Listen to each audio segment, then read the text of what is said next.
जिस वक्त अमेरिका की एक तरफ से धमकी आ रही हो कि रूस नहीं जाना, तो कप्तान सवाल यह पूछता है कि रूस ने हमारा क्या बिगाड़ा है। यूक्रेन और रूस की अगर आपस में जंग हो रही है तो पाकिस्तान के अवाम का इससे क्या ताल्लुक है। अमेरिका का वहां पे इंटरेस्ट हो सकता है, दिलचस्पी हो सकती है, कोर्ट मोमिन के अवाम को क्या फर्क पड़ता है कि रूस और यूक्रेन का क्या हो रहा है। किस चीज से फर्क पड़ता है पाकिस्तान के अवाम को कि तेल महंगा मिल रहा है या सस्ता मिल रहा है। यहां का सरगोदे का, कोर्ट मोमिन का किसान जो है वो अपनी ट्यूबवेल चलाने के लिए, अपने ट्रैक्टर के लिए जब वो डीजल डलवाने के लिए जाता है तो उसको फर्क पड़ता है, उसकी जिंदगी पे फर्क पड़ता है कि वो कितने का डीजल मिल रहा है उसको। इसलिए खान कहता है कि अमेरिका की मर्जी हो या ना हो, मेरे अवाम की मर्जी है कि मैं जाके दुनिया में जहां से सबसे सस्ता तेल मिल सकता है वहां पर पहुंचूं और अपने मुल्क के लिए, अपनी अवाम के लिए सस्ता तेल लेकर आओ। कौन बचाएगा पाकिस्तान? बचाएगा पाकिस्तान?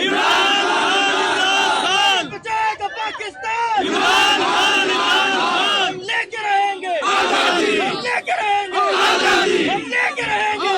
मेरा बाप भी देगा, मेरा बाप भी देगा, मेरा बाप भी देगा। इंशाल्लाह इंशाल्लाह।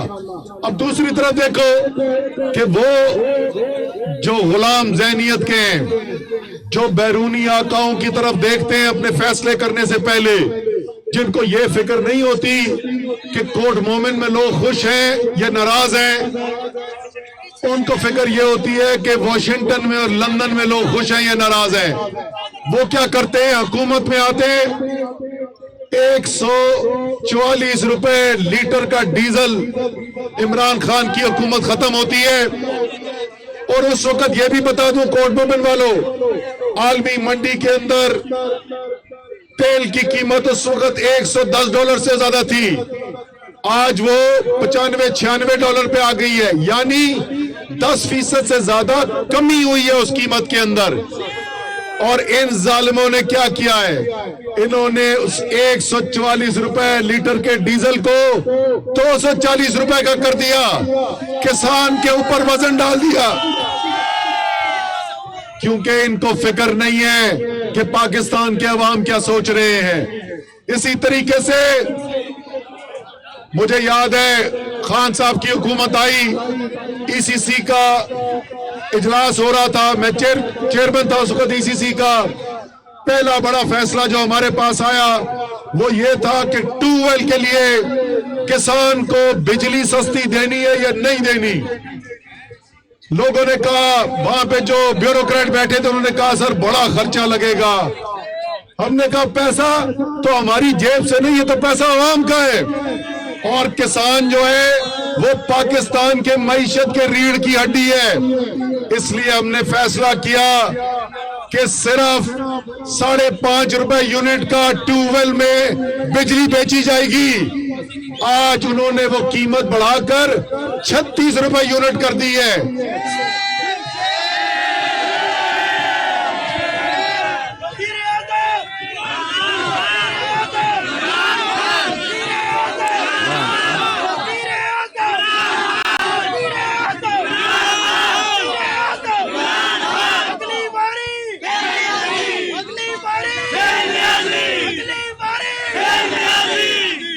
ये आपको सिर्फ फर्क बता रहा हूं कि दोनों पाकिस्तान का फर्क क्या है।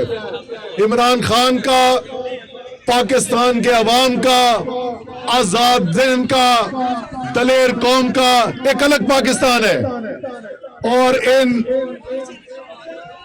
इंपोर्टेड हुकूमत वालों का, बैरूनी आकाओं के सामने सर झुकाने वालों का, बूट पॉलिश करने वालों का एक अलग पाकिस्तान है।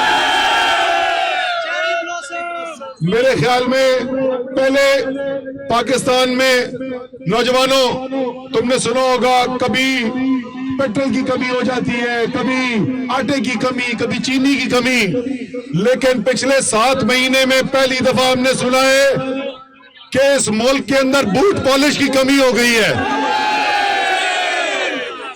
वजीर आजम जो है, नाम का वजीर आजम भागा हुआ है मुल्क से, लंदन बैठा हुआ है, उसको फिक्र नहीं है पाकिस्तान में क्या हो रहा है।